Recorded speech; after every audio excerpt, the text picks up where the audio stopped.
పవన్ కుమార్ గారు. Yes, sir. Can you hear my voice? Is it audible to you? వినపడుతుందండి. Yes, sir. Can you hear my voice? Is it audible to you, sir? వినపడుతుందండి. Okay, thank you, sir.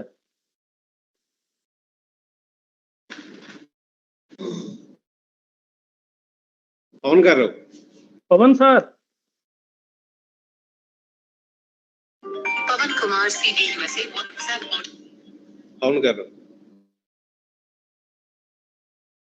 ఎలా చేశాను sir, నేను మీరు ప్రింటర్లో కూడా పెట్టేశాను.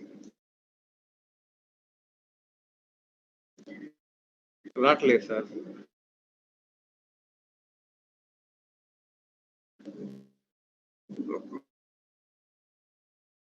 వెంకటానండి.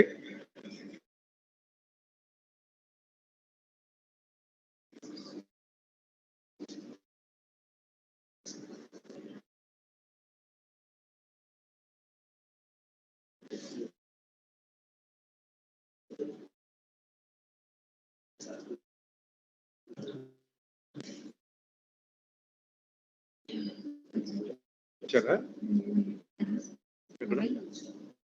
మొబైల్లో వచ్చారు మీకు, మాకు రావట్లేదు ఏంటి?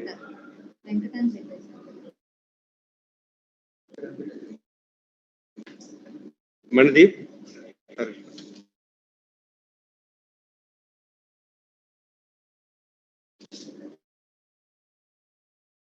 పవన్ కుమార్ గారు జాయిన్ అయ్యారు కానీ ఇక్కడ ఏం రావట్లేదు వీడియో. సెట్టింగ్స్ పవన్ కుమార్ గారు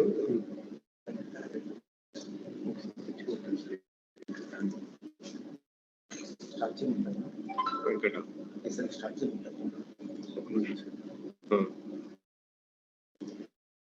ప్రెజెంటేషన్ చేశాను నేను ఆల్రెడీ.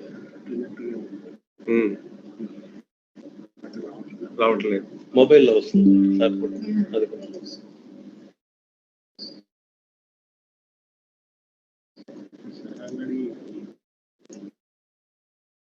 సేమ్ లింక్ లో ఉన్నారు.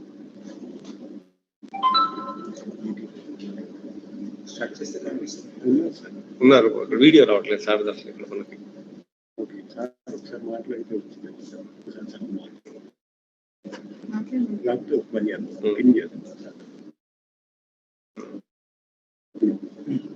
వచ్చారు. ఓకే పవన్ గారు ఒకసారి మాట్లాడండి మీరు.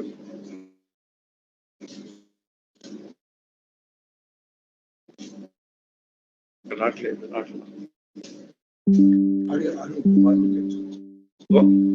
ఒక నిమిషం లేదు, వస్తున్నారు, చూస్తున్నారు.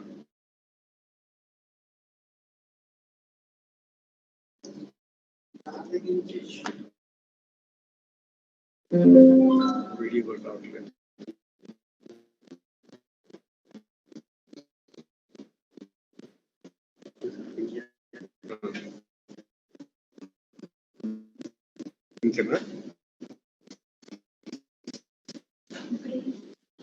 పవన్ గారు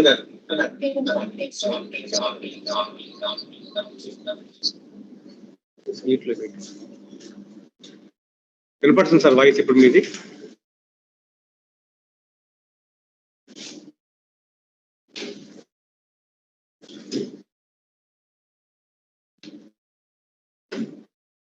పవన్ గారు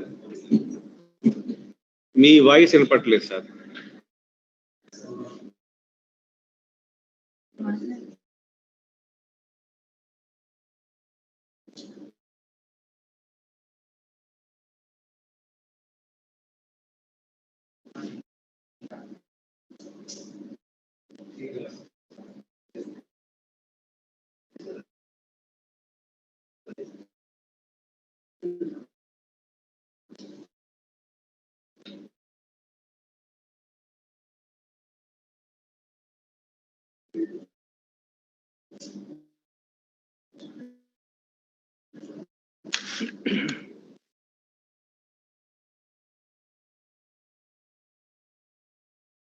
డిస్కనెక్ట్ అయిపోయింది. ఇప్పుడు వచ్చింది మరలా.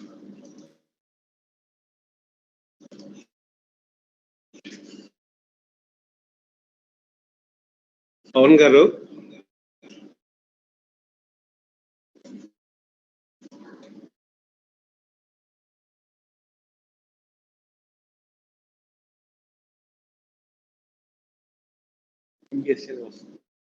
మళ్ళీ చేయలేరు doctor B Venkatappa Pawan Kumar CV USA WhatsApp audio.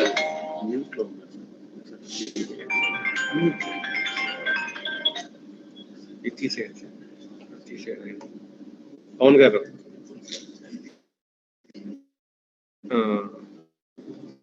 అదే పేరండి వెంకట అని ఉందా ఇది ఇది ఒకసారి ఇది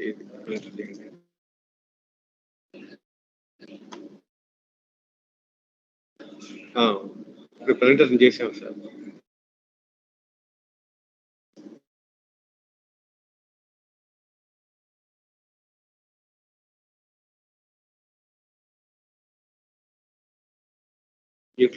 వీడియో రావాలి.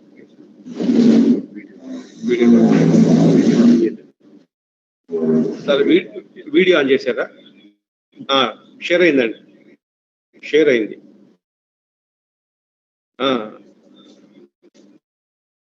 వీడియో అయితే రాలేదండి, మీది ప్రజెంటేషన్ షేర్ అయింది. వీడియో ఇక్కడ వస్తా ఉంది, నాకు కనిపిస్తా ఉంది. ఇప్పుడు వచ్చింది సార్, ఇప్పుడు వచ్చింది పవన్ గారు. పవన్ సార్ నమస్తే సార్. నమస్కారం సార్, రాజకల్ గారు.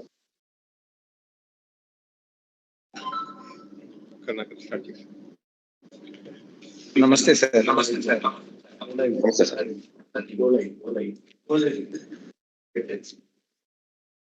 On the occasion of 104th birthday annual celebrations of great mathematician Dr. Komaroli Chandrasekharan Garu and 70th birthday annual celebrations of our former HOD Dr. Nagala Prabhakar Rao Garu, the Department of Mathematics is organizing a one-week international faculty development program on innovative applications of mathematics, IAM 2024, in association with Institutional Innovation Council, ICC, Bapatla Engineering College. Successfully, we have completed the first day of our one-week international FDP program. On the first day, that is yesterday, Dr. J. Bhaskar Bapuji Garu, Professor, Department of Applied Sciences and Humanities, Anna University, MIT Campus, Chennai, has delivered a talk on graph techniques for cyber security. The section was engaged with approximately 700 participants. Thank you one and all for your good response and valuable support. Now I request our head of the department and convener of this FDP, Dr. Kevil Acharya Garu, to address the participants. Dear esteemed faculty members, good evening to all. We are all gathered here through virtual mode in the second day of our international faculty development program on innovative applications of mathematics. We all know that innovative applications of mathematics with conceptual approaches definitely enrich the faculty members for enhancing their knowledge in multifarious fields. In addition to it, it also helps us to update existing knowledge in teaching community and create a deeper interest in various fields of mathematics. Yesterday, the first session was enriched with the valuable lecture by our eminent professor, Dr. J. Bhaskar Bapuji Garu, on graph techniques for cyber security. I am thankful to all of you for your active participation and interest towards enhancing your knowledge. Today we have an eminent resource person and my beloved friend Dr. C.V. Pawan Kumar Garu from USA. I have a good association and valuable collaboration with him for the last 2 decades. He is a down-to-earth person and accomplished notable achievements in teaching as well as in the research field. Both of us proudly say that we are the students of a stalwart and mathematical giant, Dr. N.C.H. Pattabhiramacharya Garu, retired professor, NIT Warangal. We are inspired by our great guide, Professor N.C.H. Pattabhi sir, in all aspects, and he gave new life for us in the field of research. In this memorable day, we humbly pay our heartfelt gratitude to our great guide, Professor N.C.H. Pattabhiramacharya Garu, retired professor, NIT Warangal. So thank you very much, Dr. Pawan sir, for accepting our invitation. Even though it is an inconvenient time for you, Your passion and kindness have brought you here today to share your knowledge with us. I am sure that your ability not only captivated our attention, but also deepened our understanding of basic linear algebra tools and its applications. Finally, I appreciate all our participants for their continued enthusiasm and dedication to stay with us throughout the session. I am sure that today's section will be a fruitful one with a learning experience, both enjoyable and enlightening. Thank you, one and all.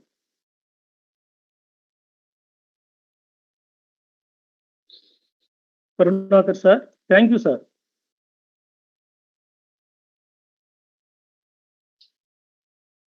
Sir, please unmute your audio, sir.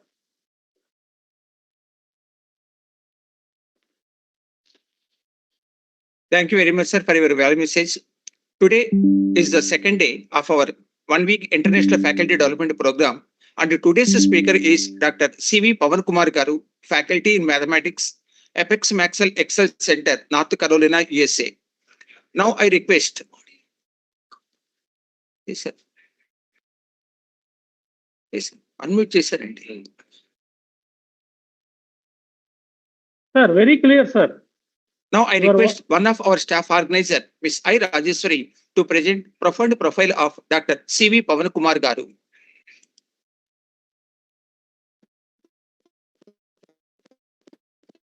Good evening, all. Welcome you all to a 1 week International Faculty Development Program on Innovative Applications of Mathematics.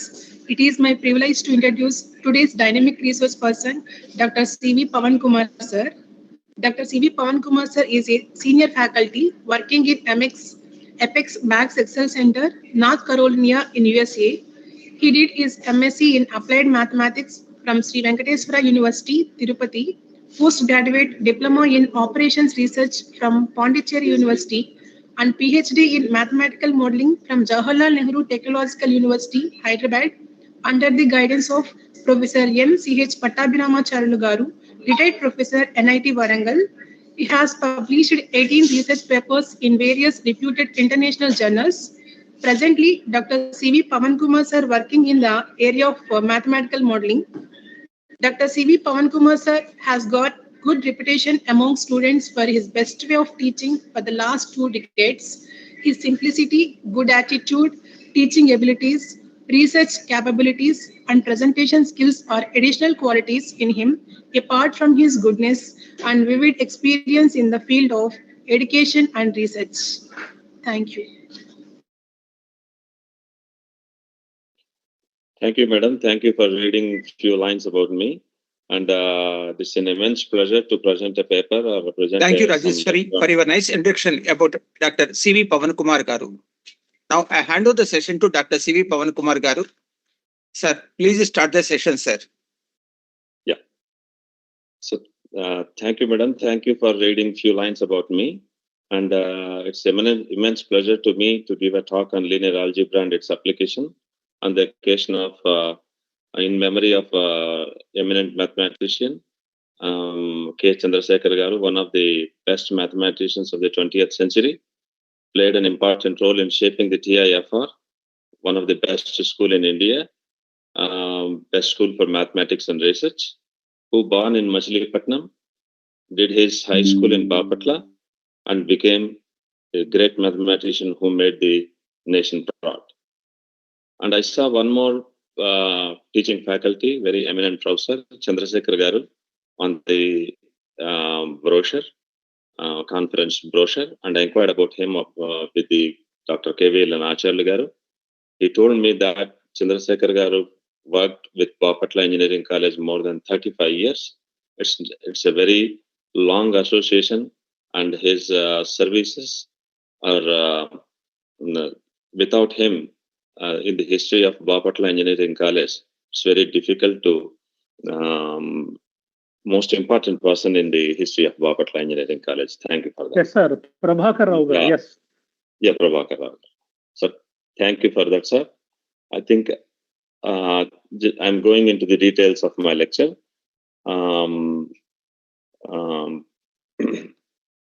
The mainly focusing the lecture on linear algebra and its applications. Thoroughly, it's a basic lecture, but just I'm looking into what is the background of the basis of a vector space, and how the coordinates of the basis with respect to what are the coordinates of the vector, any vector in that basis, and what is the importance of change of basis and mathematical treatment and geometrical understanding about the change of basis, and applications of change of basis in very important field: image compression, linear transformations, how we can understand the linear transformations with and without coordinates, matrix. Sometimes matrix are not necessary to understand the linear transformations. If you are introducing the coordinates, then the matrix are very important. And I'm going to discuss about some standard linear transformations. Those are very important in computer graphics. And we usually think of a line as being a one-dimensional, because if you have a line, we can stretch that, but we are calling it as in linear algebra scalar multiplication. And if you're adding two vectors, let's say v1 and v2, we are reaching another point v1 plus v2 by adding. That's called linear combination of vectors.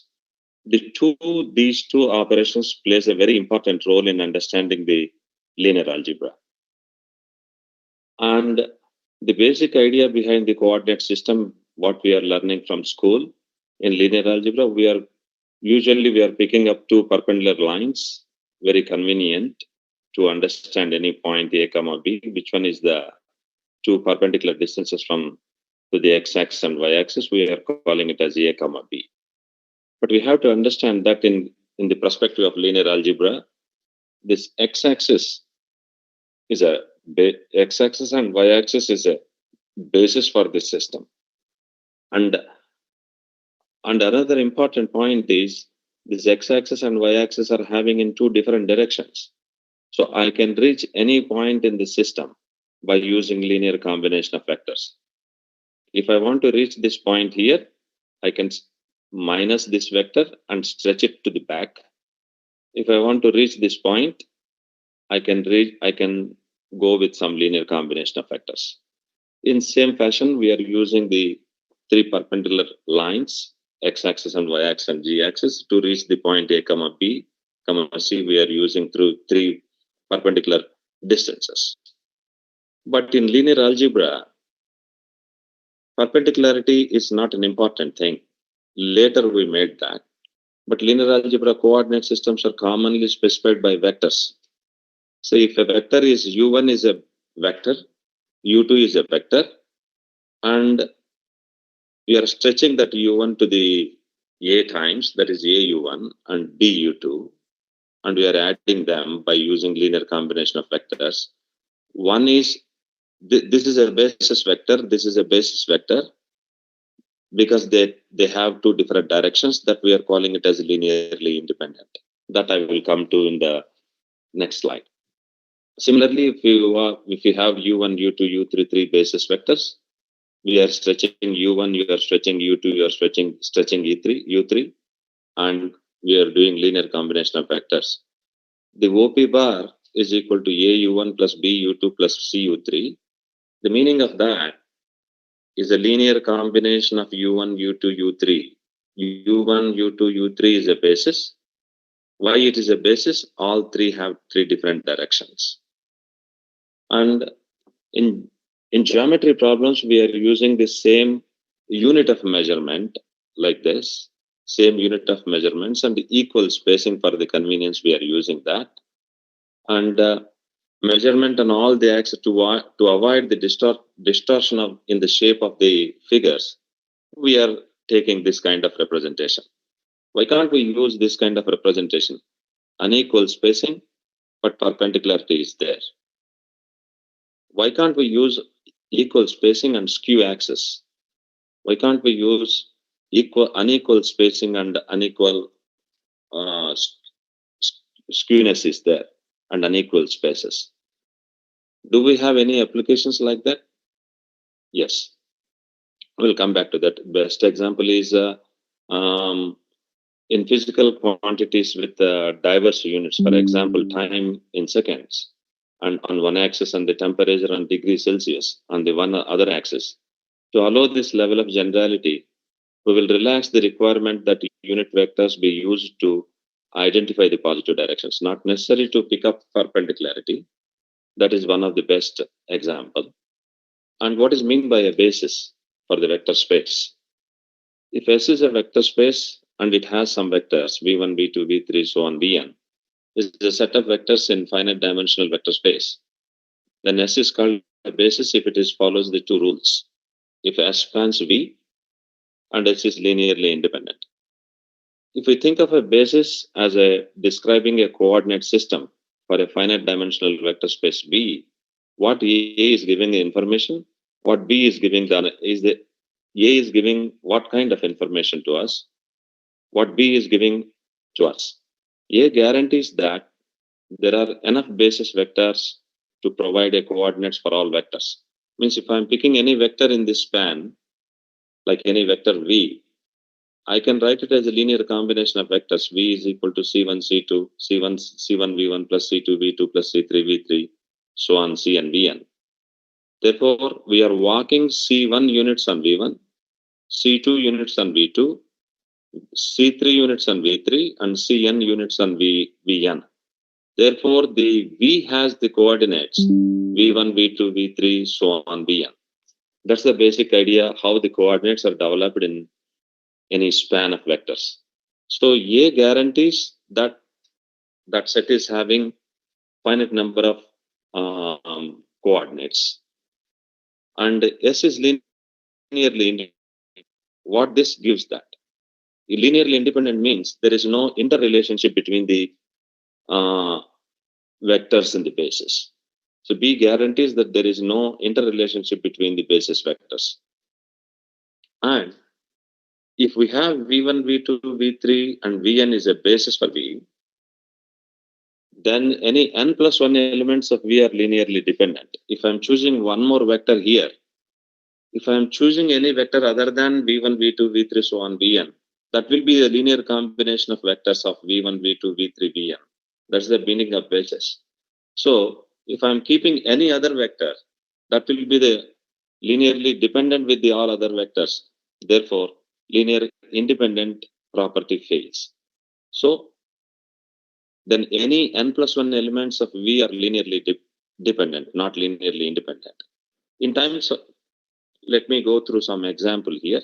In terms of three-dimensional space, what we are saying is if we have four or more vectors, I, j, k, and I plus j, they span V. They will develop the three-dimensional coordinate system, but I plus j is not necessary. I plus j plus k is enough. If I'm choosing another vector, that fails the linear independence. So fewer than n elements cannot span V. If I want to create a three-dimensional system, at least I need three directions to reach the three-dimensional point. So again, in terms of three-dimensional example, no two vectors in three space can span three-dimensional space. The basis has two properties. If you have too many vectors, you can't have linear independence. If you have less number of vectors, you can't span the space. So that gives the basis has n elements. Every basis must have n elements. Every basis means for a three-dimensional system, I can choose I, j, k. I can choose I plus j and some other three vectors in different directions I can choose. So for a three-dimensional system, I can write infinite set of bases. Do we have any interrelationship between them? If I'm choosing not only the 1, 0, 0, 0, 1, 0, 0, 0, 1, if I'm choosing some other basis, do we have any connection with that? That we will discuss later. Do every set of n element becomes a basis? No. Just do one example. If we have a I, j, and I plus j, they are not linearly independent, but they span the two-dimensional space. Because I plus j is not necessary. Only ij is enough. Any set of n linearly independent elements which spans V is a basis for V.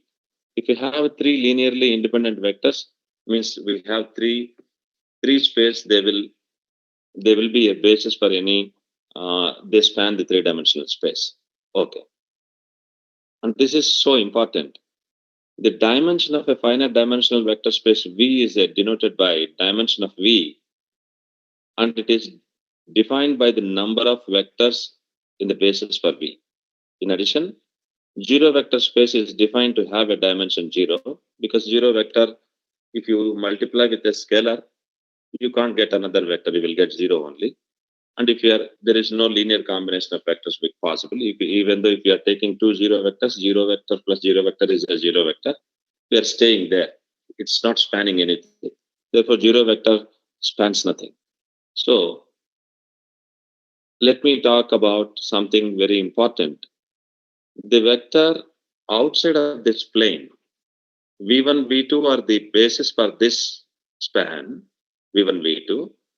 So I can create any vector in this bilinear combination of V1, V2.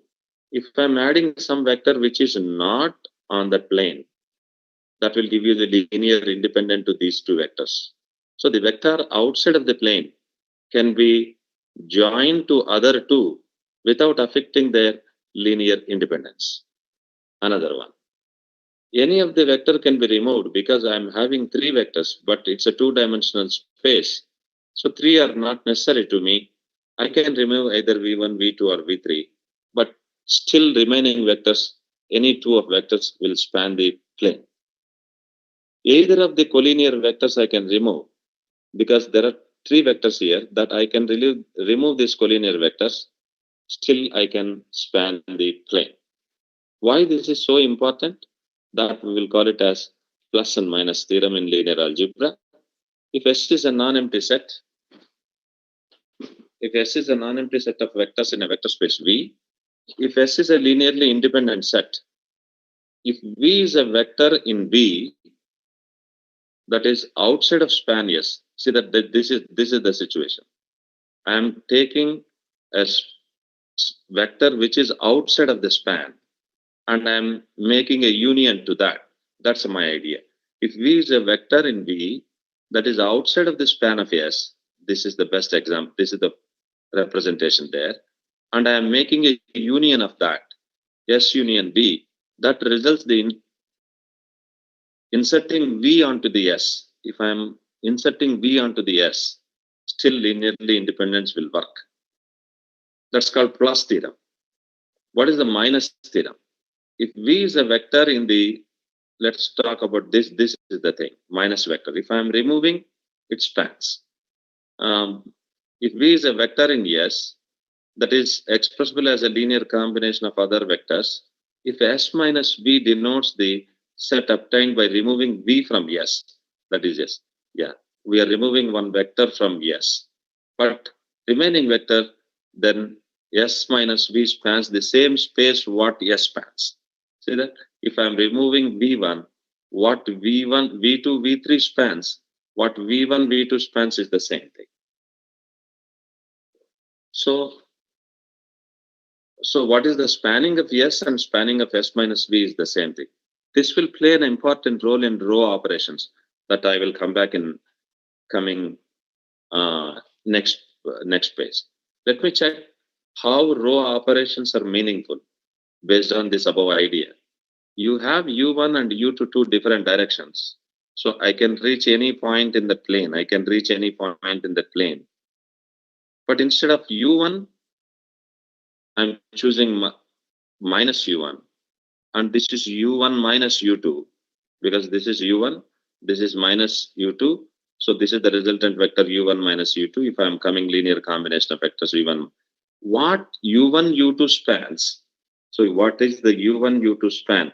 The same span by U1 and U1 minus U2. See that is replacing U2 by U1 minus U2. That's why row operations I can do. R2 minus 2 R1. R1 plus 2 R2. I can do that. Yes, because the span of R1, R2, the span of R1 and R1 minus R2 is the same. So I can reach any vector in this by doing reach any vector from this. Okay, span of U1 is equal to span of 2U1. So the span of U1 is this one. Span of 2U1 is the same thing. So I can replace U1 with the 2U1. Or span of U1, U2 is nothing but span of U1, comma, U2 minus 2U1. So that U2 minus 2U1 is the same plane. Okay. How coordinates have come into the picture here? If S is a basis with it has some linearly independent vectors, is a basis vector space V. Any vector in this space expressed as a linear combination of vectors. So these are the coordinates with respect to this basis. Means I'm walking C1 units on V1, C2 units on V2, Cn units on Vn. What are these V1, V2, V3, V4, Vn? Are the columns. V1 is taken as first column, V2 is taken as second column, V3 is third column, and Vn is the nth column. This is nothing but matrix multiplication. So how the coordinates and the basis vectors play an important role in matrix multiplication. So C1, V1, C2, V2, taking the first column and first weight, taking the second weight and second column, and we are reaching some other vector in V. So there will be a 1-1 correspondence between the any vector in vector space and its coordinates. If I'm changing this basis, like if I'm choosing V2 here and V1 here, then my C2 go there and C1 comes here. Because, or I can change V4 and V2, then I can change C4 and C2 to the another places. But the expression is same. If we change the order of the basis vectors, the coordinates will change. Uniqueness of the basis representation establishes the 1-to-1 correspondence because every vector in vector space V has some coordinates. That's the 1-1 correspondence. Now, we have U1, we have U2 here, 3U1 and 2U2. Therefore, this coordinates is 3, 2. One more time I'm doing U1, 1 unit, 2 units, 3 units. We are going there. And we are walking on 2 units. Therefore, this is 3, 2 means 3U1, 2U2. Because U1, U2 are the bases. If I'm changing the basis, I will change minus U1 and U2. How can I write the same point? Minus U1 and U2. What is the same point? Because minus U1, I need to go negative 4 times because I need to flip that. That's why minus 1 time, 2 times, 3 times, 4 times, and I'm walking 2 times on that.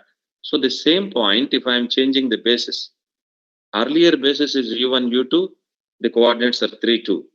I change the basis to minus U1 to U2. Therefore, their coordinates are minus 4, 2. If I am changing another basis like U1 and U2 minus U1, if I'm changing these 2 vectors as a basis, what's the coordinates of this? U1 is this one, U2 minus U1 is this one. Can I get this one? Yes, I will get, because these 2 are in different directions. Therefore, I can choose U1 and U2 minus 1 as a different basis.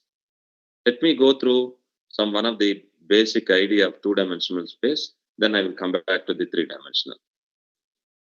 So I have chosen, instead of x-axis and y-axis, normal x-axis and y-axis, I am choosing U1 and U2, 2 different directions. Are they linearly independent? Yes, they are different directions, therefore they are linearly independent. Or there are so many ways. If you prepare a vector 2, 2 and minus 1, 1, let me tell you here. The vector 2, 2 and U2 is minus 1, 1 are linear, are different directions. So they span R square. They span R square means I can reach any point in 2-dimensional space. Because what are the other ways we can say that linearly independent? V2 is not a linear scalar multiple of V1. That is another way. A reduced row echelon form gives the 1, 0, 0, 1. That is another way. A determinant is not equal to 0. That's another way of linearly independence. it has full set of pivots, because here pivot is there, here pivot is there.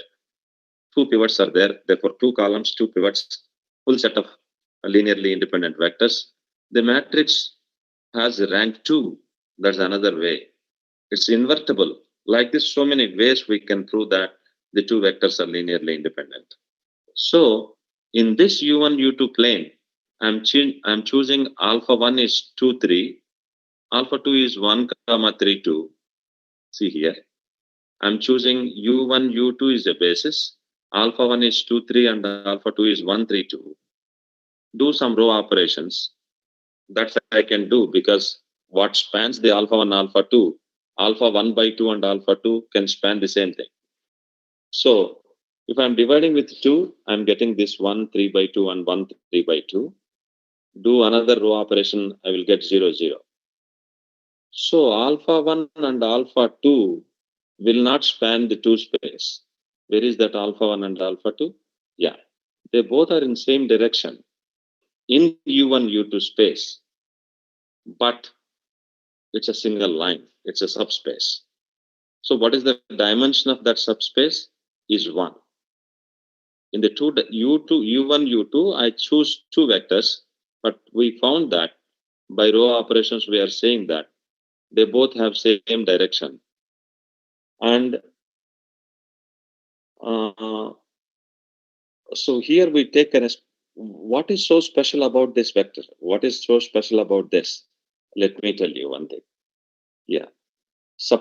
Subspace spanned by alpha 1, alpha 2 is not 2-dimensional. It's a single dimensional, 1-dimensional space. So I choose beta 1 as 1 U1 plus 3 by 2 U2. Where is that? It's coming from here. 1 alpha by 2. I'm choosing that as beta 1. So I can't. So alpha 1 is equal to 2, 3. I can write it as 2 beta 1, because beta 1 is U1 plus 3 by 2 U2. So 2 U2 plus 3. See, in alpha 1, alpha 2, in U1, U2, this has 2, 3. In beta language, this has only 2. So coordinates of in beta, it is 2. It has some other name in alphas, that is 2, 3. Alpha 2 is 1, 3 by 2, therefore 1 beta 1. Can we have tuple 6, 9 here? So 6 beta 1.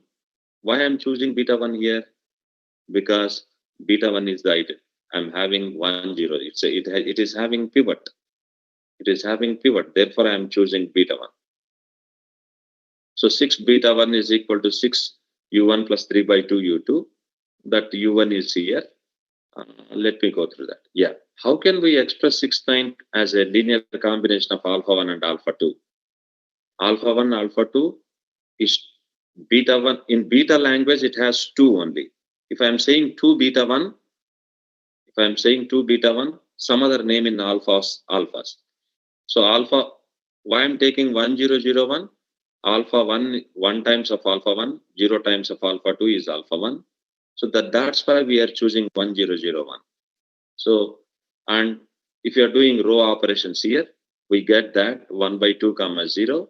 So let me go through that idea one more time. Half alpha 1 is equal to 1 by 2, 2, 3. 1, 3 by 2 is a beta 1. So what is alpha by 2? Alpha 2 minus half alpha 1. Here. Alpha 2 minus half alpha 1. In beta, it's 0. Alpha 2 is 1, 3 by 2. And 1/2 into alpha 1 is 2, 3. Therefore, 0. Beta's language is 0. Alpha's language is 1 and minus half. Because these two are different bases. So same vector I can represent in many ways. Let me go through the little higher dimensional what we can do here.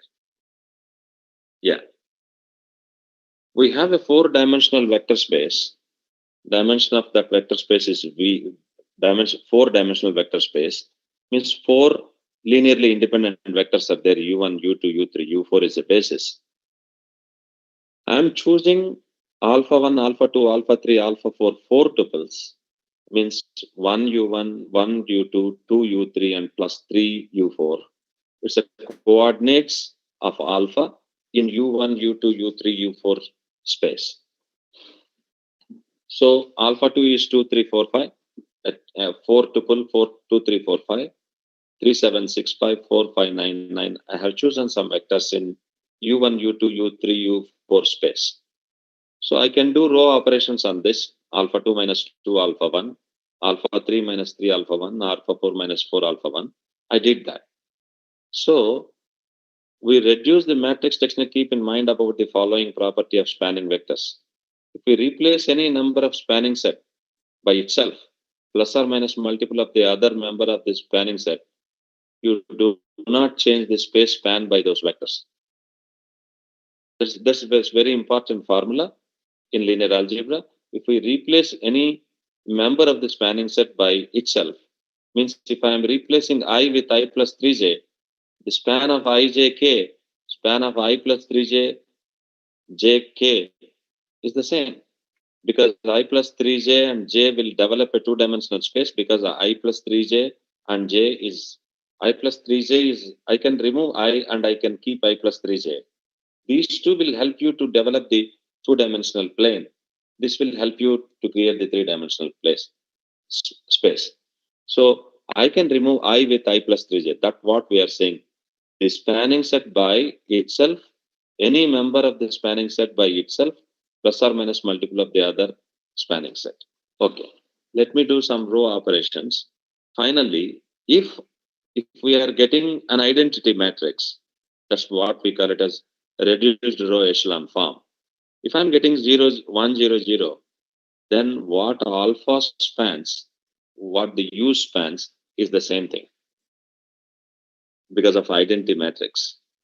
But not here. I'm getting something else. So 1, 0, 2, 4, 0, 1, 0, minus 1, 0, 0, 0, 0. So this 0 vector will not span anything. So we have a three-dimensional one vector alpha 3. Somewhere we are getting 0, 0. If you continue that row operations, we got an identity here of u1, 1, 0, 0, 0, 1, 0, 0, 0, 1. And I have some numbers. Let me talk about that. So this gives something much more than that. A zero vector space, zero vector spans no space. Zero vector always is redundant because we can't generate anything from zero vector. That gives that alpha 1, alpha 2, alpha 3 spans a three-dimensional space, but not four-dimensional. So inside of four-dimensional space, there is a three-dimensional space. What are the three-dimensional space? For that, what is the basis? I am calling it as a new vectors.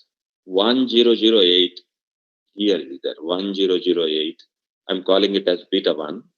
I'm calling it as beta 2. Beta 2 is 0, 1, 0, minus 1. I'm calling it as beta 3, 0, 0, 1, minus 2. See, these are so special because this span, what the alpha spans, the same thing beta spans. Because alpha, somewhere we got 0, 0, 0, 0. Therefore, beta 1 is 8u4 because let me tell u1, u2, u3 are the original basis for that. So how we can say beta 1 in terms of u1? So 8u4 plus u1, u1 plus 8u4. Beta 2 is minus u4 plus u2 or u2 minus u4. Beta 3 equal to u3 minus 2u4. Yeah, that is the expressions for the beta 1. So what's special about the betas? So can I get u1 here? Can I get u1 here? Or let me talk about any vector in the span can be written as a linear combination. In this span, if I'm choosing any vector, I can write it as a linear combination of vectors x1 beta 1 plus x2 beta 2 plus x3 beta 3. Beta 1 is this one, u1 plus 8u4. x2 is equal to u2 minus u4. Beta 3 equal to u3 minus 2u4. So if you do simplifications that x1 u1, x2 u2, x3 u3, and I got something here. So to say they are linearly independent, the whole linear combination should be 0. Therefore, x1 0, x2 0, x3 0. If I am choosing x1 0, x1 0, x2 0, therefore this also becomes 0. Therefore, I am proving that beta 1, beta 2, beta 3 are linearly independent. Just I took the linear combinations, I plugged back and betas, and what is the possibility? Only zeros, therefore it has to become 0. Now, the linear combination of, so betas are linearly independent and they span the dimension 3. This means that any 4 tuple in betas, let me come back to here. Yeah, any 4 tuple, x1, x2, x3, x4 can be written as 8x1 minus x2 minus 2x3. So the fourth coordinate depends upon the third coordinate, the first 3 coordinates. If I am choosing, so this fourth tuple is not, you should not tell, not necessary to choose. If I am choosing this, I will get this. So fourth coordinate expressed in terms of the other 3 components we have to choose. Yeah, we have to choose 3 components. The fourth one will be get from other 3. Right? And any point in betas, we are calling it as x1, u1, x2, u2, x3, u3, and 8 x1 minus x2 minus 2 x3, u4. If I'm choosing x1 equal to 1, that should be 1008. So u1 will not be there in this vector space spanned by betas, because betas is a 3-dimensional space. But in the 3-dimensional space, some points are 4 tuples. But I can't get u1 in beta 1, beta 2. Why? If I am choosing 1 here, it has to come 8. Actually, if u1 is there, 1, 0, 0, 0 should be there. So u1, u2, u3 will not be there in the span by betas. So, okay, now alphas, okay, what is the alpha vector is 1, 1, 2, 3. That's what we have chosen first. 1, 1, 2, 3 means u1, 1 u1, 1 u2, 2 u3, 3 u4, right? And in betas, we are having separate name for that. 1, 1, 2.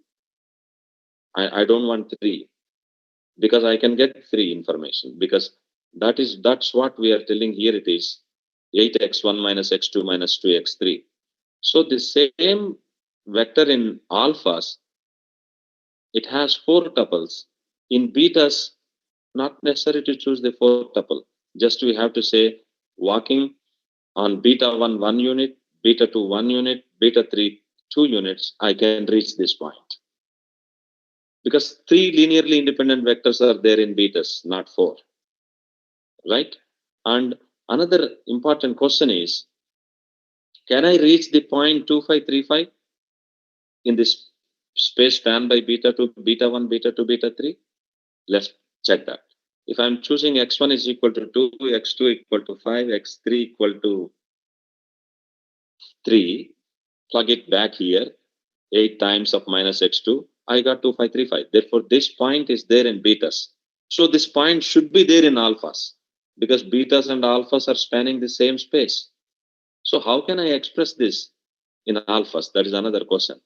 So 2 beta 1, 5 beta 2, because this only, I am forcing that beta 1, beta 2, beta 3, only these 3 coordinates are important. So 2 beta 1, 5 beta 2, 3 beta 3. I know that beta 1 is 1008. Yeah, 2535. See that? Only if I am writing 3 linear combinations, I will get the 4th tuple. How can we express 2535 as a linear combination of alphas? We know that 2535 as a linear combination of betas now. How can we express this 2535 in the alpha span? Just do inverting. So alpha 1, we have alpha 1. See beta 1, beta 2, beta 3, 1, 1, 2.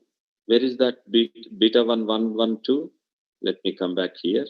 Yeah, see 1, 1, 2, 2, 3, 4, 3, 7, 6.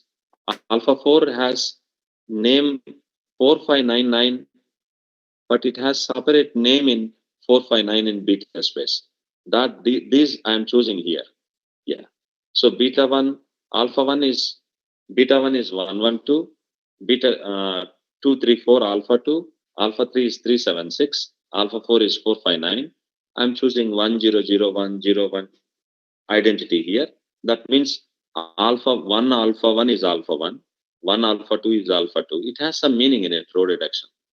So if I'm choosing alpha 2 minus 2 alpha 1, yeah, because I'm doing row operations here, alpha 2 minus 2 alpha 1 here.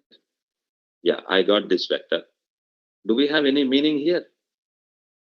Alpha 2 minus 2 alpha 1 is beta 2. Each row operation having some sense here. So alpha 2 minus 2 alpha 1, it's a coordinate system in alphas. This is the coordinate system in betas. So 1 alpha 2 minus 2 alpha 1, check that. 1 alpha 2 minus 2 alpha 1. Alpha 1 is 1 1 2 3. Alpha 1 is 1 1 2 3. Alpha 2 equal to 2 3 4 5. I got 0 1 0 minus 1. Yeah, 0 1 0 minus 1 is beta 2. Yes, I'm correct. So it has separate meaning in it. And I'm continuing that row operations here. We got 0 0 somewhere here. What does it mean? What is so special about it? So the origin in betas has separate name in alphas. That alpha coordinate system is saying that 5 alpha 1 minus 4 alpha 2 1 alpha 3 plus 0 alpha 4 is 0 0 0 in beta. Let's check that. Alpha 3 minus 4 alpha 2 plus 5 alpha 1. So alpha 3 is equal to if I'm doing some algebra, minus 5 alpha 1 plus 4 alpha 2. If I'm choosing alpha 1 1 1 2 3, alpha 2 equal to 2 3 4 5, I got 3 7 6 5. Alpha 3 I got.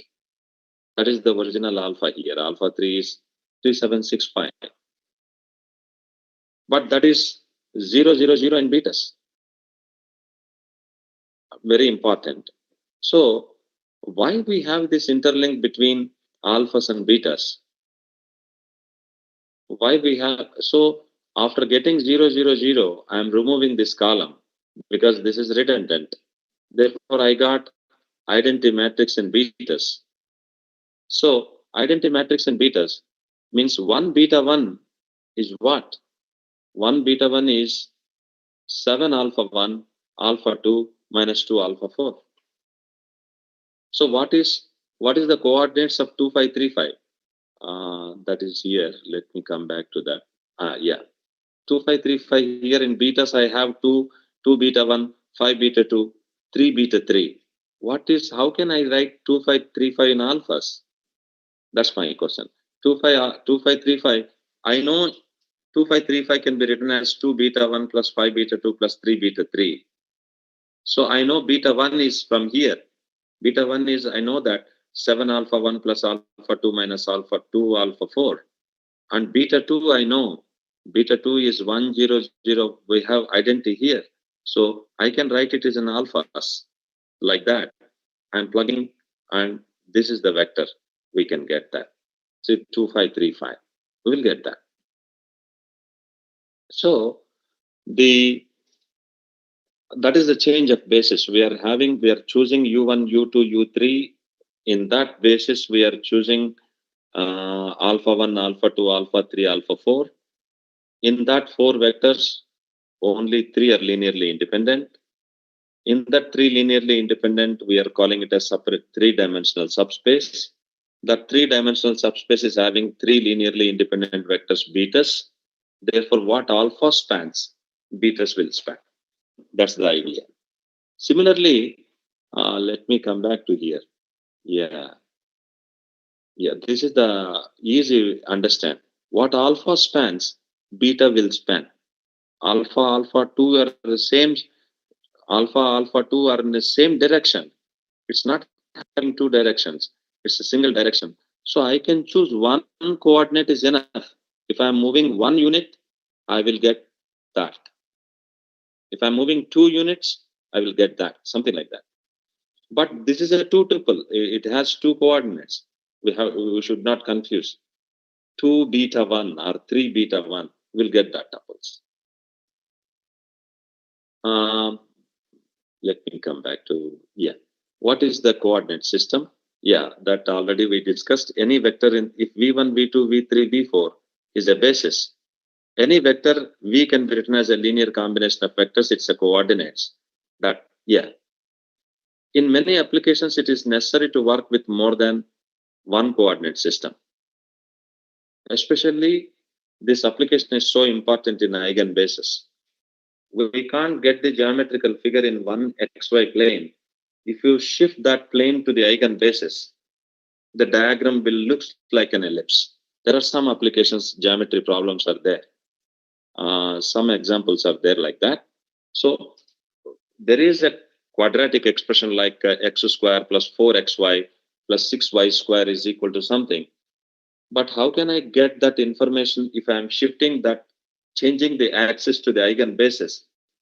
That expression 2x square plus 6xy plus 4y square equal to something will looks like an ellipse in the other system. So changing the system is so important. So there are 2 bases now. One basis is B, one basis is B hat. So how can the interlink will work? So let's say B called as old system, B prime is called as a new system. Here is, what is the aim here? How to find a relationship between the old and new coordinates of a fixed vector. If I'm choosing one vector, how can I say what are the coordinates with respect to beta? What are the coordinates with respect to beta prime? So let's think in 2D space. We can extend this idea to n-dimensional space. So beta B is the basis with basis vectors u1, u2, means any vector in B is a linear combination of u1, u2. Any vector in B prime is a linear combination of u1 prime and u2 prime. So u1 prime, with respect to the old basis, I'm calling it as AB. New, so this is the basis vector for B prime, but that expressed in this old basis. That's the idea here. So if I am walking A units on U1, B units on U2, I will get U1 prime. That's the idea. If I am walking C units on U1, D units on U2 and add up, I will reach the U2 prime. Means U1 prime and U2 prime are the basis vectors expressed in old basis, new basis vectors expressed in old basis. So U1 prime is a linear combination of AV1 plus BV2. I got 2 equations by definition. Now, any vector V, it has new coordinates in B prime, let's say K1, K2. K1, K2 means K1, U1 prime, because I'm talking about new basis. K1, U1 prime, K2, U2 prime. V is equal to, what is U1 prime? U1 prime is A U1 plus B U2. I'm plugging back here. U2 prime is C U1 plus D U2. I got V is equal to K1A and C K2 here for U1. K1B and K2D for U2. It's a linear combination of U1, U2, right? So what are the coordinates? K1A plus K2C. Can I write this as a matrix multiplication? So A, C, B, D multiplied with K1, K2. Let me check that. K1, A1 plus C, K2, yes. B, K1 plus D, K2, yes. So I can write it as a matrix multiplication. So VB means coordinates of V with respect to the old basis. What is this? Columns are expressed, new bases are expressed in old coordinate system. Yeah, that's very important. Let me, so P This is called transition matrix from B prime to B. Columns of P, this is so important. What is happening inside in algebra? Columns of P of the transition matrix, each new basis vector expressed as a linear combination of old basis vectors. The columns of P are coordinates vectors of the new basis vectors relative to the old basis. Yeah. What's the geometry behind this? This is little difficult to understand. Let me come back to same thing. How can we understand with the geometry? So, understanding two systems here. We have V1, V2 is another new basis. Original is x-axis and y-axis. If I'm calling it as 1, 2 in old coordinate system, like regular coordinate system, I need to call it as 1, 0 in new coordinate. I'm walking only 1 unit on V1, 0 units on V2. This is so important. One more time. This point in old coordinate system is 1, 2. But in new coordinate system, it is 1, 0. Like that, V2 is minus 1, 2. New coordinate system is 0, 1. So new basis is 1, 0, 0, 1. That new basis vectors expressed in old coordinate system is 1, 2 and minus 1, 2. That's what we are calling here. Yeah. Old new basis vectors expressed in old system. Yeah. Now, the standard representation, the question is, how can I reach this 4, 5 with these two systems, old system and new system? Yeah, let me do that.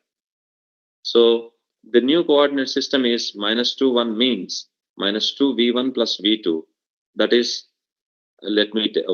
I'm taking one example here in new coordinate system, minus 2, 1, minus 2 V1 and V2. But what is V1 in old coordinate system? V1 in old coordinate system is 1, 2. V2 in old coordinate system is negative 1, 2. I got old system, old coordinates. Okay. Here is the idea. What is this linear combination? Can I write this as a linear combination of vectors? Yes. So minus 2, 1 are sitting here. This minus 2 and 1 are sitting here. These columns are sitting here. And this is sitting here. One more time. Let me do that. So minus 2V1, I am in new system now, minus 2V1 and V2, that point will be the minus 3, 2 in old coordinate system, not in, what about new coordinate system, this one? Minus 2, 1, V2. So it's minus 2, 1 in new. New coordinate system is minus 2, 1. Old coordinate system is minus 3, minus 2. So this tells us, so if we are using different basis vectors, V1, V2 have how to reach this point 4, 5. What are the coordinates of 4, 5 with respect to the new basis? These are all the same questions we can pose. What are the linear combination of V1, V2 brings 4, 5? Solving this system of equations, V1, V2 with C1, C2, how can I reach 5, 4, 5? So all these questions will have same meaning. So now I took 1, 2, 1, 2, and minus 2, 1 from here, minus 2, 1, and old. So let me explain what is this. New coordinate points, see that? New coordinate points minus 2, 1. New basis vectors written in old format, I will get the old coordinates. So that is the interlink between old coordinate system and new coordinate system. New coordinate points are going here as an input. New basis vectors expressed in old system, we will get the old coordinates. So new system coordinates, new basis vectors in old system, we will get the old coordinates. Why can't we come back to how can we get the old coordinate system to the new coordinate system? Just inverting. Yeah. So if you take the inverse of that matrix, same matrix, this matrix. This is called change of basis matrix. If I'm taking the inverse of that and multiplying with 4, 5, yeah, 13 by 4 and minus 3 by 4. What does it mean? To reach 4, 5, I need to walk on 13 by 4 units on V1. Yeah, 13 by 4 units on V1 minus 3 by 4 units on V2 to reach the 4, 5. So 4, 5 has coordinates minus 13 by 4 and minus 3 by 4 with respect to V1, V2. But old coordinate system points is 4, 5. So this point, old coordinate system is 4, 5. New coordinate system is this one, 13 by 4 and minus 3 by 4. Let me check that. Yeah, we are walking 13 by 4 on V1. You are stretching and negative something like that. A bit difficult to do that. Yeah, what is happening here? Some vectors in old system. Yeah, vector in new system, I am taking minus 2, 1. Change of basis matrix. If you multiply this one, we will get the same vector in old system. If I am applying some linear transformation, what kind of linear transformation it is? I'm reflecting over because this is x minus y. So this is the reflecting over the y-axis, and do the inverse of that basis. We'll get the transformed vector in new system. Let me do this. This is so important. Vector in new system, change of basis matrix, and linear transformations. If you multiply these two, transformed vector we will get in old system.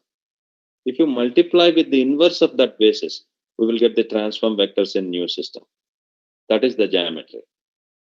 Now, what's so important in change of basis in image compression? This is the best application. How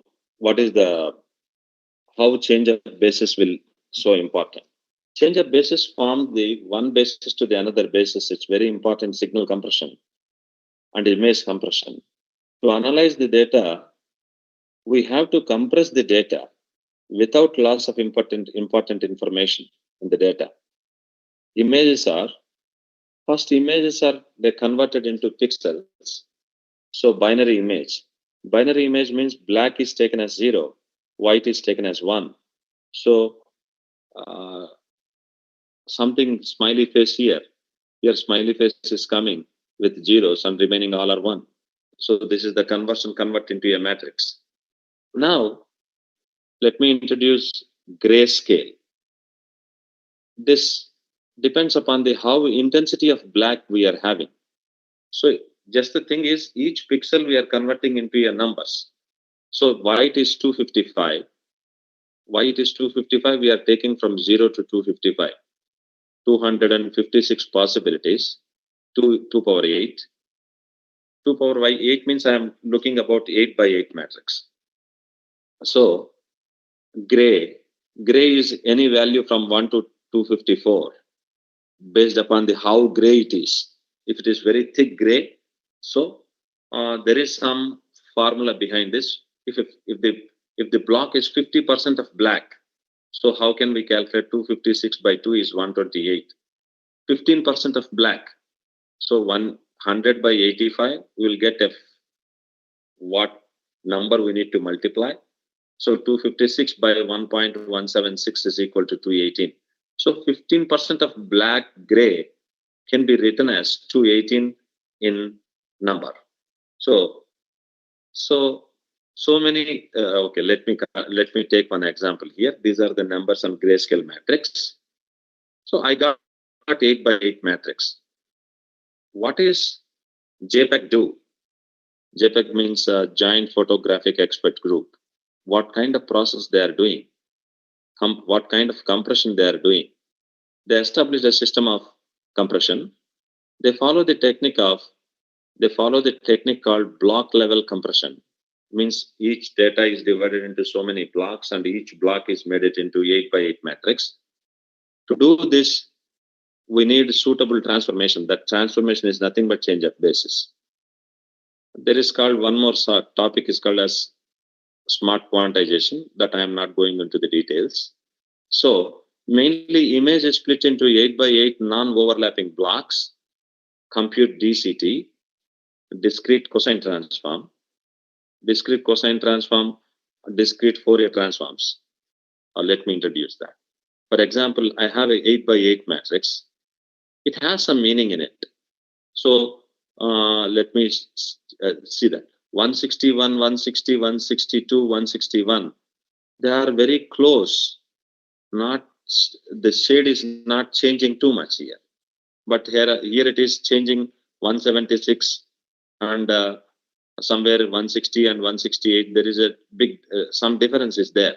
But some elements are very close by, means there is no sharp change in gray.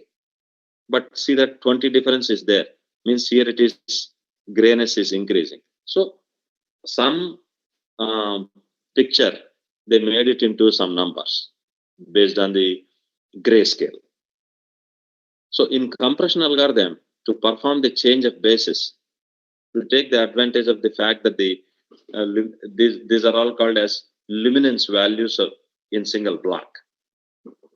So they will do discrete Fourier transformations by using this formula, fj into e power minus I 2 pi jk by n.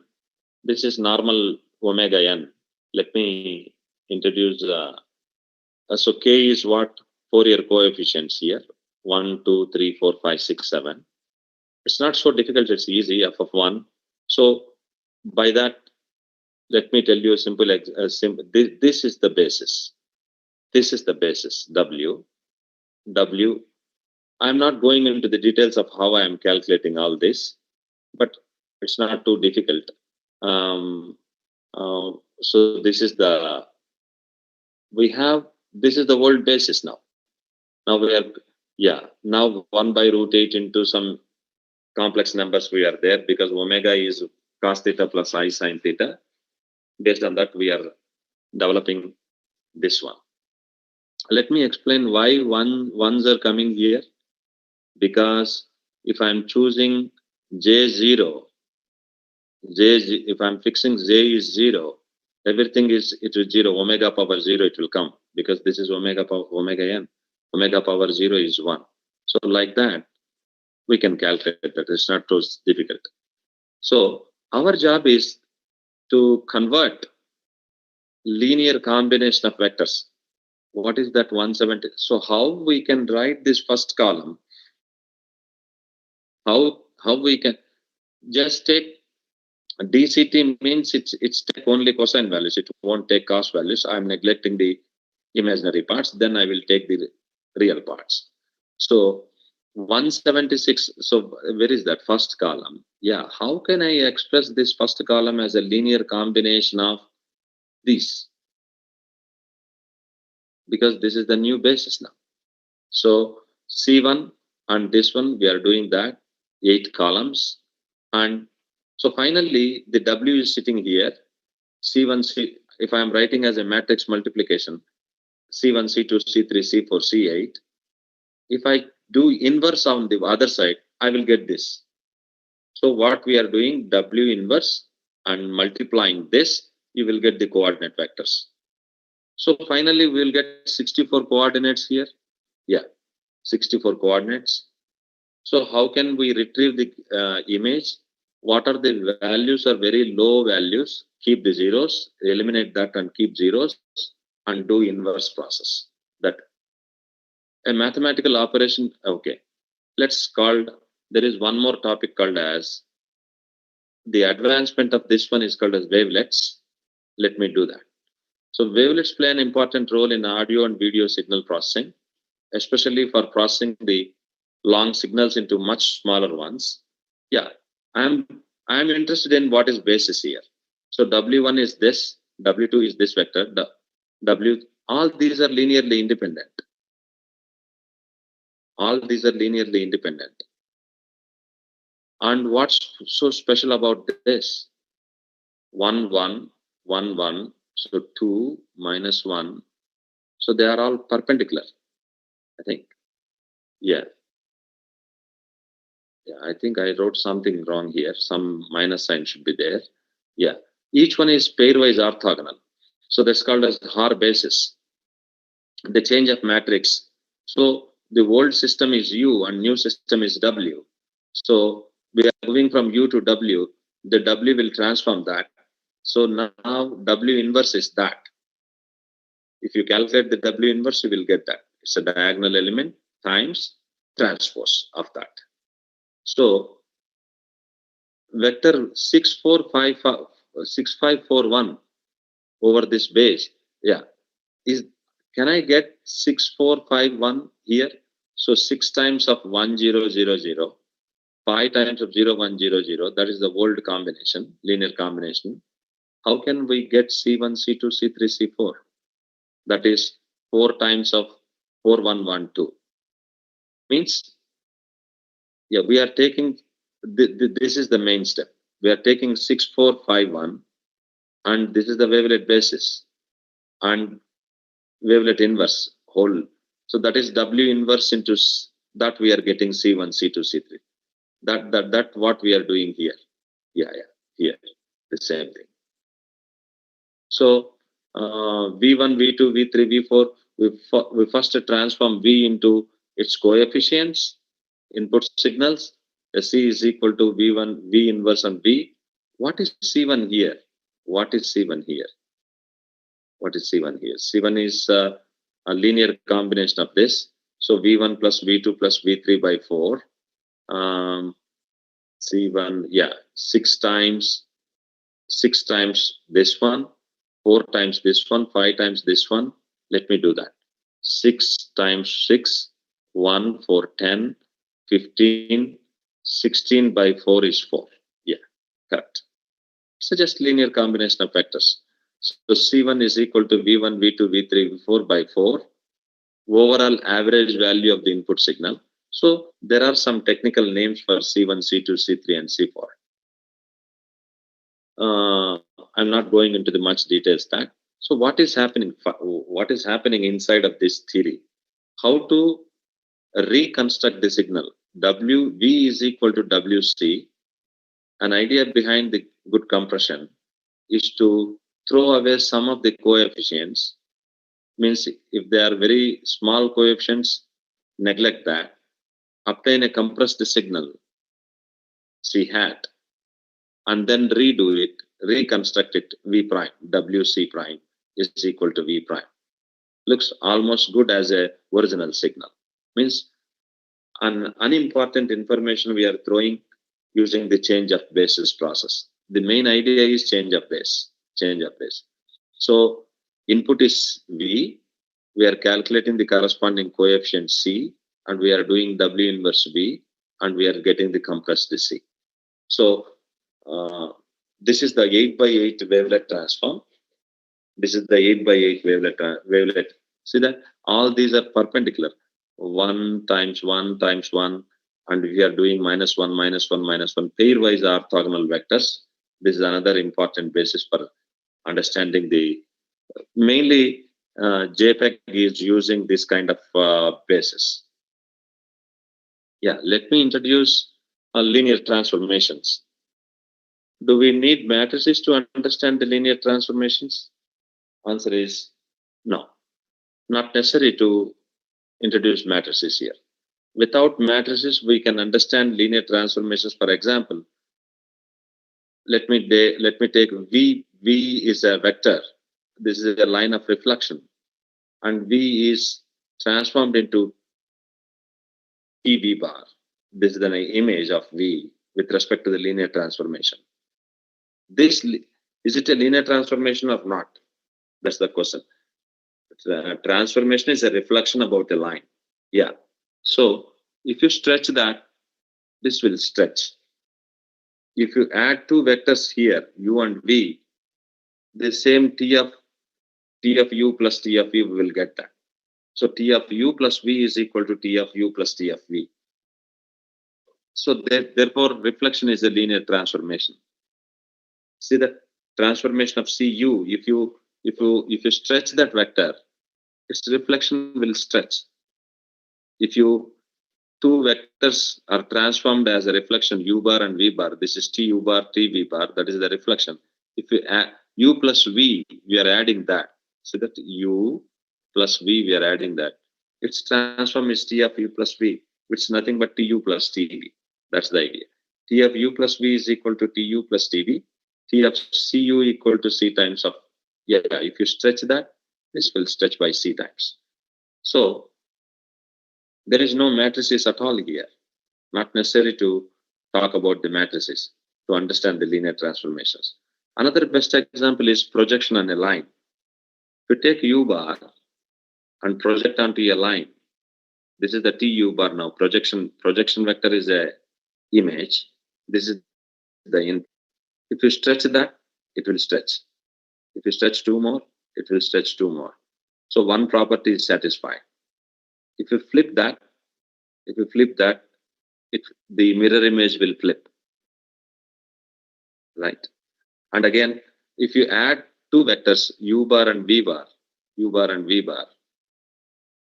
it will add a transformation will follow that t of u plus v is equal to r. You can write like this: t of au plus bv is equal to a t of u plus b t of v. It will stretch the vector by scale factor. Okay, that is the linear, another idea. And how matrices are there? If I am multiplying with the matrix, is it a linear transformation? T of v bar is equal to av. So T of v bar plus w bar is nothing but a times of v bar plus w bar, av plus w. Av is nothing but tv, transformed vector of v, transformed vector of w. So this is T of v bar plus w equal to tv plus tw. So matrix multiplication is fine. It's a linear transformation. T of cv is equal to a times of cv, cav. It's nothing but c times of transformed v. So let me introduce with coordinates. See that 1, 0, 0, 1. This is so important.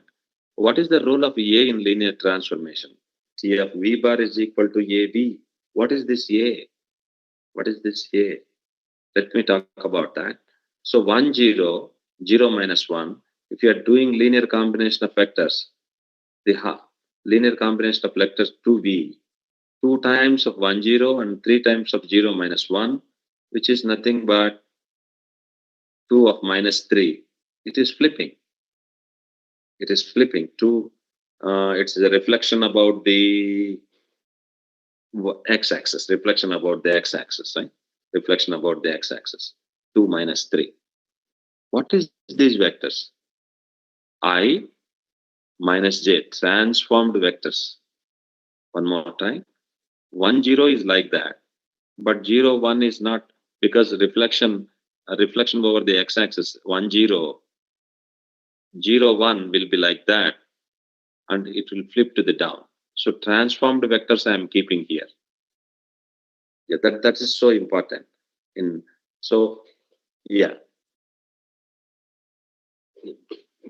let me go through how geometry of linear transformations works.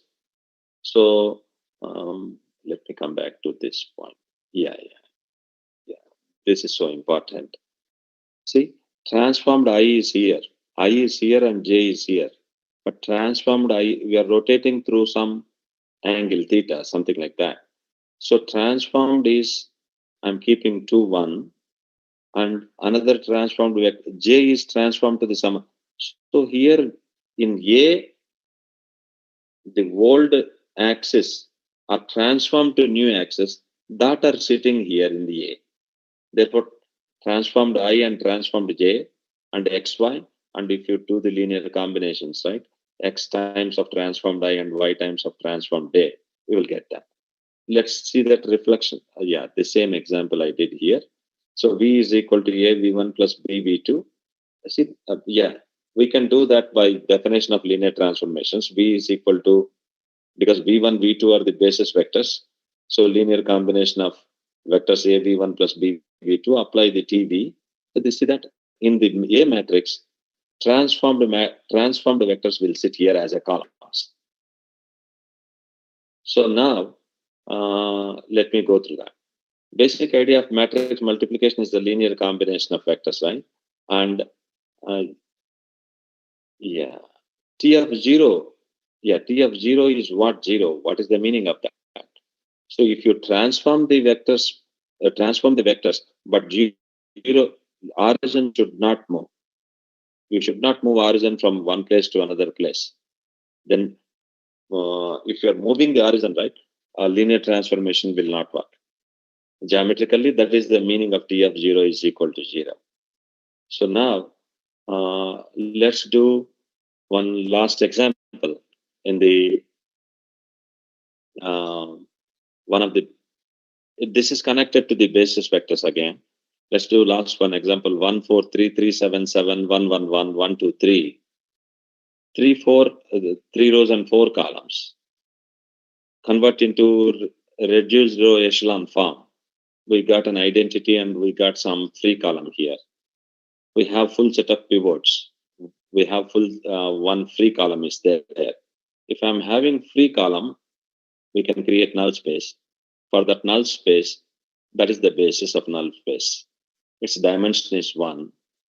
If I'm having three identity matrix, 3 pivot elements, the original columns are called as column space. And the 3 vectors, all row vector, first row, second row, third row, is the row space. Right? These are the basis for the row space. These are the original columns or the columns basis for the column space. And this is the basis for the, so it's a one-dimensional. It's a dimension is 3. Its dimension is 3. So matrix A converts, yeah. So what is the role of matrix A? N tuples to M tuples. If you are taking R power N as an input, output is R power M. It's transforms. That is a linear transformation TM map between the rows and columns. So this is the very important diagram in linear algebra. So this is the row space. This is the null space. So row space, if you take any vector in row space and null space, they are perpendicular. If you do linear combination of row space vectors and do linear combination of null space vectors, you will get that the orthogonal. They are orthogonal. Let me check that. 1 times 1, 0. Yeah, we will go 1 times 0 is 0, minus 1 times 1. They are orthogonal. So always row space is perpendicular to the null space. Column space is perpendicular to the null space of A transpose, or they call it as left null space. So dimension of C, what is the dimension of C? We have a rank. Dimension of row space is rank. Dimension of column space is also a rank. But dimension of null space is nullity. How many vectors are there in null space? 1. So null space. We call it as column space, we call it as image. Row space, we call it as co-image. And null space, we call it as kernel. Null space of A transpose is called as left null space or co-kernel. So this is the rank nullity theorem. Dimension of C plus dimension of N is equal to null space. Dimension of column space is equal to N number of columns. Okay. How can linear algebra run in all these equivalent statements? If A is an n by n matrix, then the following statements are equivalent. A is invertible, means full set of vectors are having pivot elements, all they are linearly independent. Ax equal to 0 has only one trivial solution, that is 0 0 0, because A is invertible means all columns are pivot columns. There is no nullity for that. The reduced row echelon form is an identity. Same we can speak in 15 varieties of ways. A is expressed as a product of elementary matrices because it's invertible. Elementary matrices are come into the picture. That's called best factorization. Ax is equal to B consistent. Yeah, because we have full set of pivots. I can reach any B. Exactly one solution. Ax is equal to B has one solution. And determinant of A equal to 0. Columns of A are linearly independent. row vectors of A are linearly independent. Column vectors span R power n. Because all columns are linearly independent, I can reach any point in R power n. A has rank n. A has nullity 0. Column vectors form a basis for R power n. Row vectors forms a basis for R power n. Null space is the orthogonal complement. So all 15 statements, we can give the conclusion from R or EF. So this is so important. Row operations are so important. Basis vectors are so important in linear algebra. And these are the some basic transformations. Reflection, T of x comma y is equal to x minus y. This is 1, 0. Transformed vectors are sitting here. See, 1, 0 and 0 minus 1, because 0 minus 1 is transformed to, if I am reflecting 0, 1, 1, 0 will not, even though reflect, even though we are reflecting about x-axis, 1, 0 will not change. It has to be 1, 0. Like, and 0, 1 will be 0 minus 1. Therefore, these are the transformed vectors. Similarly, like that, if I am choosing y equal to x, 0, 1, 0 transformed to 0, 1. 0, 1 is transformed to 1, 0. Like these are the transformed vectors. Means any linear transformation matrix, the columns are transformed of standard basis. That's the main thing. So reflection about the xy plane. This is the transformed matrix. I gave some examples here, rotations, and this is one of the best example, cos theta and minus sin theta and sin theta cos theta if you are rotating theta. So transformed matrices. So what is this? If I am rotating theta, I will go here. What is that vector? Is cos theta comma sin theta, because that lies on the unit circle. It obeys the rule cos square theta plus sin square theta equal to 1. Yeah, this is the point on unit circle. If I am choosing a unit circle, 1, 0 will sit at cos theta comma sin theta if I am rotating theta degrees. If theta is 30 degrees, that point is cos 30 sin 30, something like that. If I am doing minus 30, cos minus 30 and sin of minus 30. So the whole system, I is where we are moving, J where we are moving, that 2 will sit here. That's the main idea. We can extend this to higher dimensions like 3 by 3 matrices, rotations and everything. Thank you everyone. Thank you for listening to me for a long time. And let me thank you, my Professor NCH Pattabhi Ramacharlu Garu. I took one matrix, Professor NCH Pattabhi Ramacharlu Linear Algebra Tools and its Applications. I converted into a matrix. I want to reach these numbers by linear combination of C1, C2, C3, C4, C5, C6, 7, 8. Can I reach this? Yes, I can. Because what is these numbers? Thank you. And this is row identity. It's invertible. I can reach these numbers. Thank you so much.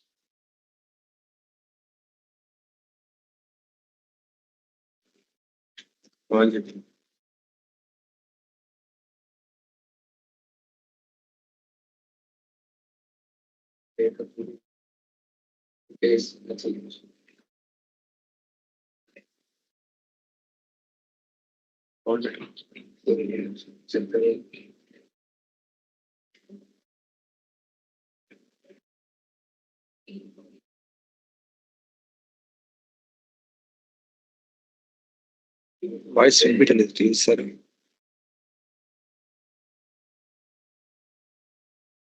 Sir, is it audible? Yes, sir. Yes, sir. We are listening clearly your voice. On, sir. So thank you so much, sir. Thank you for giving me the opportunity. Hello, sir. Thank you very much from our side, sir, for your good lecture. You provided a clear and understanding of linear algebra and its applications. The visual efforts which you tried were very helpful and impressive, sir. It is really a useful section for us, sir. Thank you, sir. Thank you so much, sir. Thank you. Sir. Karnakar, sir. Okay. Thank you, sir, for your lecture on linear algebra tools and its applications. This is the time for a question and answer session.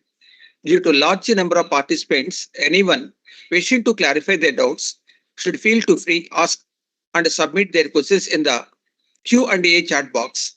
Sir will clarify the same. So, dear participants, those who are interested to ask the questions, please post in the chat box. Sir will clarify your doubts.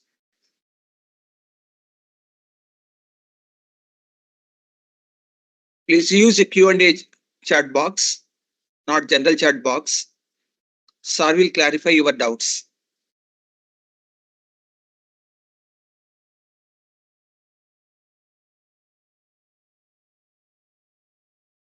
Dear participants,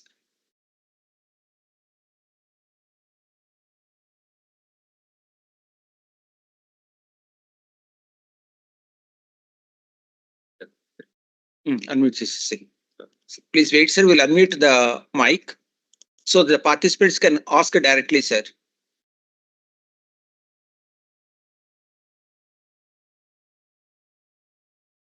Dear participants, your mic is disabled actually.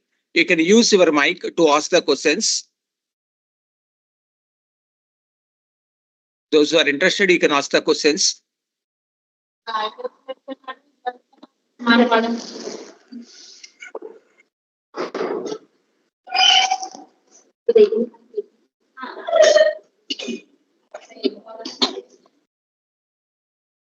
Mamta Kumari garu.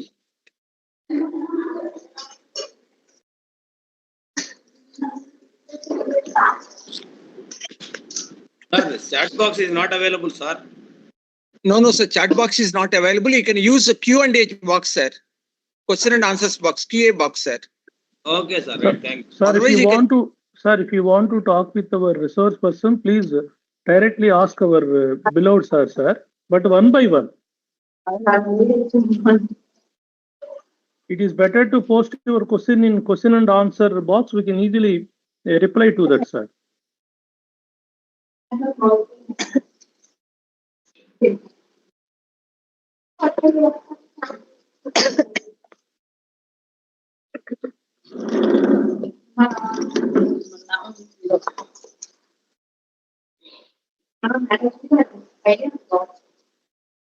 Mamata Kumari, madam, do you want any questions, madam?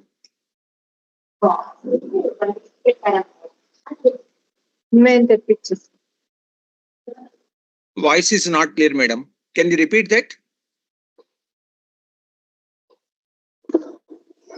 Madam, we are unable to hear your voice. Hello sir already అడిగారు అసలు చెప్పేసాను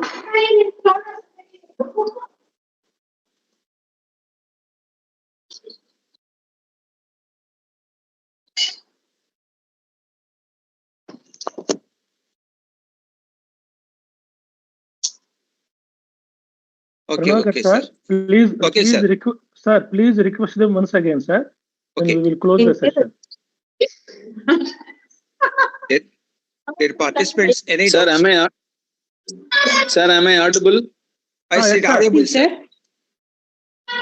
Yeah, I have a doubt that what is the difference between learning linear algebra and functional analysis? So I don't have any idea, sir. Sorry for that. I'm not into the details of functional analysis, but I will find out if there is any connection. Because even in functional analysis, we'll speak about linear transformation and everything and all. So I have a doubt there. Yeah. Wherever the linear transformations comes, right, there you have to speak about the matrices and transformations, right? Matrix come into the picture, then we have to use the properties of matrices corresponding to that particular area. Yeah, even in multivariable differential calculus, we are using the same thing. So what is the difference between learning linear algebra, multivariable differential calculus, and functional analysis? I don't have a proper idea on that, sir, but I will figure it out and I will let you know. I will communicate with the HOD here. Yeah, thank you. Because I don't have background of functional analysis. Let me check that and I will.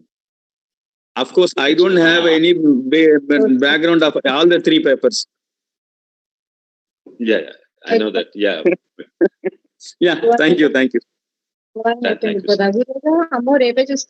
As far as my knowledge is concerned, linear transformation is a concept of linear algebra, while function analysis is a branch of mathematics that studies vector spaces of functions. మనకు రోజు gap ఉంది. వెంకటలక్ష్మి మేడంకి ఎవరికైనా Yeah. ఇస్తాను. Little bit convinced. మర్చిపోయి ఏంటంటే Set yes, sir. ఎర్ర తోటకూర. మా మమ్మీ ఈ రోజు ఎర్ర తోటకూర పప్పు. So much of difference, that is a disturbance from the audience, sir. They are unable to mute their mic, so are getting some a different conversation. Dear participants, if you have any doubts, please better to post it in the Q&A box. Okay. We close this, sir. We close the session, sir. Thank you, sir. Thank you.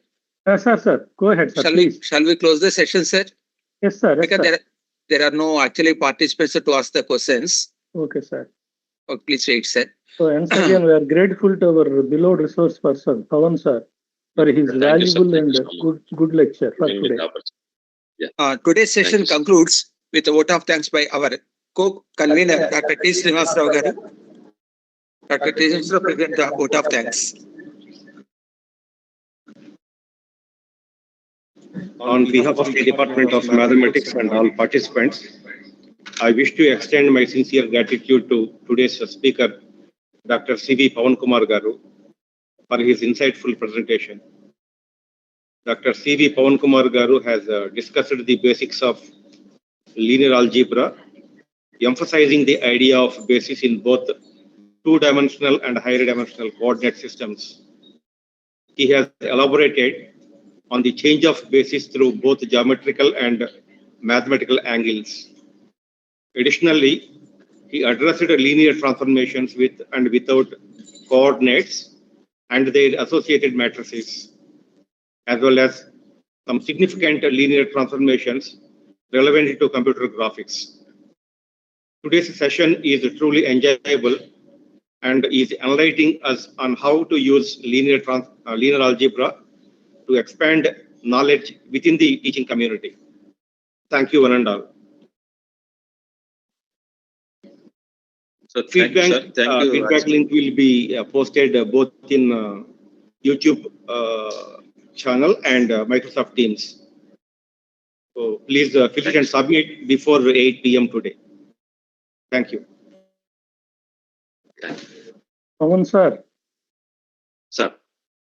we are eagerly waiting for you. Please visit our college if you come to India. Thank you, Pawan sir. Yeah, thank you, sir. Thank you, sir. Thank you. Achal garu. Namaskaram. Oh, thank you very much, sir.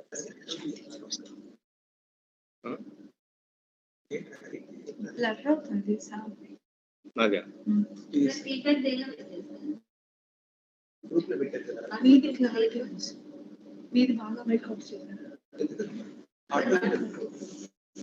Me face clarity లేదు.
you.